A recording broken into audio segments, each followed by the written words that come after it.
తక్షణమే 2 మార్గాల్లో ఈ యొక్క సమస్య పరిష్కారం అవుతుంది.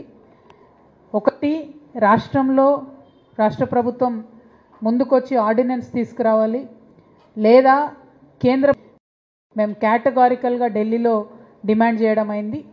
లేదంటే రైల్ రోకో చేస్తాం, డక్కన్ నుంచి ఢిల్లీ వరకు ట్రైన్ పోకుండా చేస్తామని కూడా ప్రభుత్వాలకు హెచ్చరిక జారీ చేయడం జరిగింది. తదనంతరం జరిగినటువంటి పరిణామంలో మరి నిన్న క్యాబినెట్లో ఒక డెసిషన్ వచ్చింది. మేము ఆర్డినెన్స్ పెడతా ఉన్నాము.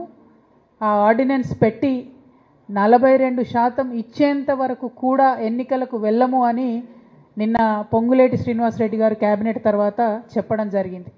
ఇది ఒక ముందడుగుగా మేము భావిస్తూ ఉన్నాము. ఇది ఖచ్చితంగా తెలంగాణ బీసీ బిడ్డల విజయంగా మేము భావిస్తూ ఉన్నాము. తెలంగాణ జాగృతి విజయంగా మేము భావిస్తూ ఉన్నాము. యునైటెడ్ పూలే ఫ్రంట్ విజయంగా మేము భావిస్తూ ఉన్నాం. మరి ఈ సందర్భంలో కొన్ని అనుమానాలు కూడా వ్యక్తమవుతూ ఉన్నాయి. ఆర్డినెన్స్ ఇచ్చి ఇమీడియట్గా రిజర్వేషన్ వచ్చే మాట అయితే మరి 18 నెలలు ఆగాల్సినటువంటి అవసరం ప్రభుత్వానికి ఏమిటి అన్నది ఫస్ట్ క్వశ్చన్.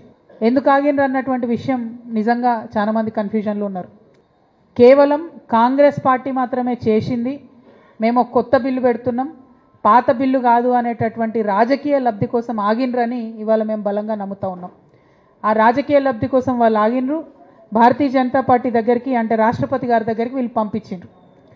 వాస్తవానికి పర్మనెంట్గా ఈ దేశంలో బీసీలకు చట్టసభల్లో చోటు రావాలన్నా జరగాల్సింది ఏంది?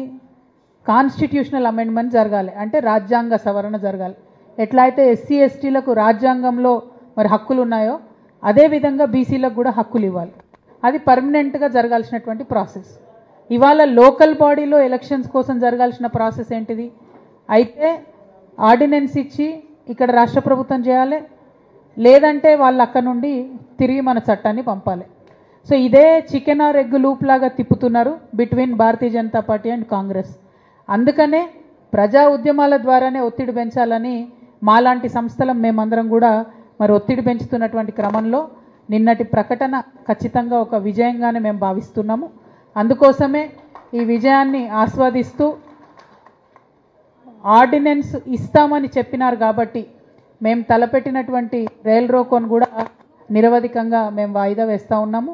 ఒకవేళ ఆర్డినెన్స్ మీద గవర్నర్ గారు సంతకం పెట్టకపోతే భారతీయ జనతా పార్టీకి సంబంధించి ఇతర రాష్ట్రాలలో కూడా గవర్నర్లకు గవర్నమెంట్కు మధ్యలో పంచాయతీలు అవుతున్నాయి. ఆర్డినెన్స్ ఇచ్చినా బిల్లు ఇచ్చినా గవర్నర్లు సంతకం పెట్టకుండా ఆపుతున్నారు.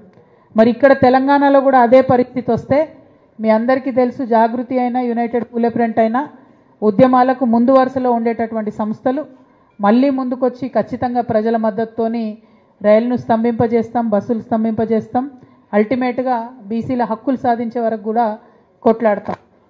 ఇవాళ ఉన్నటువంటి సందర్భంలో కాంగ్రెస్ పార్టీ ఎన్నికల్లో చెప్పినటువంటి హామీలు అమలు చేయకపోవడంతో కూడా బీసీ బిడ్డలు కానీ ఎస్సీ ఎస్టీ మైనార్టీలు కానీ ఇబ్బంది పడుతున్నటువంటి పరిస్థితి మనం చూస్తున్నాం.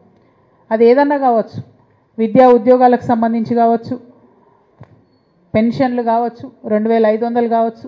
ఇవి ఇవ్వకపోతే ఎక్కువ నష్టపోయేది ఎవరు? జనాభా. ఎస్సీ ఎస్టీ బీసీలే ఎక్కువగా నష్టపోతున్నారు. కాబట్టి ప్రభుత్వాన్ని మేము డిమాండ్ చేస్తున్నాం, మీరు ఫెయిల్యూర్స్ని, మీరు ఇవ్వనటువంటి హామీలను, అమలు చేయనటువంటి హామీలను అన్ని ప్రజలు మర్చిపోయే విధంగా రోజు కూడా రాజకీయాల చుట్టే తిప్పుతూ ఉన్నారు.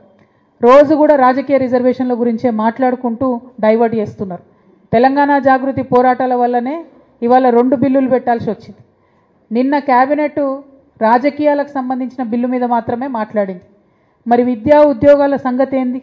అది కూడా ఖచ్చితంగా చెప్పాలి. దాని విషయంలో మీ వైఖరేందో స్పష్టం చేయాలని మేము ప్రభుత్వాన్ని డిమాండ్ చేస్తూ ఉన్నాం. రాజకీయాలకు ఆర్డినెన్స్ ఇస్తారు, విద్యా ఉద్యోగాలు కేంద్రం నుండి వచ్చినాక చేస్తారా? ఈ సమస్యకు కూడా ఈ ప్రశ్నకు కూడా తప్పకుండా ప్రభుత్వం స్పందించాలని చెప్పి నేను కోరుతా ఉన్నాను. మరి మీ అందరికీ తెలిసిందే, భారతీయ జనతా పార్టీ అనుకుంటే కేవలం ఒకే ఒక్క నిమిషంలో వాళ్ళకు ఉన్నటువంటి మెజారిటీతోని రాజ్యాంగ సవరణ చేసి ఖచ్చితంగా ఇవ్వగలుగుతారు. కానీ వాళ్ళు ఇస్తలేరు. వారిని కూడా మేము డిమాండ్ చేస్తూ ఉన్నాం. దోషమంతా మీరు కాంగ్రెస్ పార్టీ మీద దోషేసి తప్పించుకుందాం అనుకుంటున్నారేమో. మిమ్మల్ని కూడా చూస్తున్నారు. ఇక్కడ నుంచి 8 మంది పార్లమెంట్ సభ్యులు ఉన్నారు, 2 కేంద్ర మంత్రులు ఉన్నారు. ఆ 2 కేంద్ర మంత్రుల్లో ఒకరు బీసీ బిడ్డగా ఉన్నారు, ఆ బీసీ బిడ్డ అయినటువంటి బండి సంజయ్ అన్నని కూడా నేను పర్టికులర్గా రిక్వెస్ట్ చేస్తున్నా.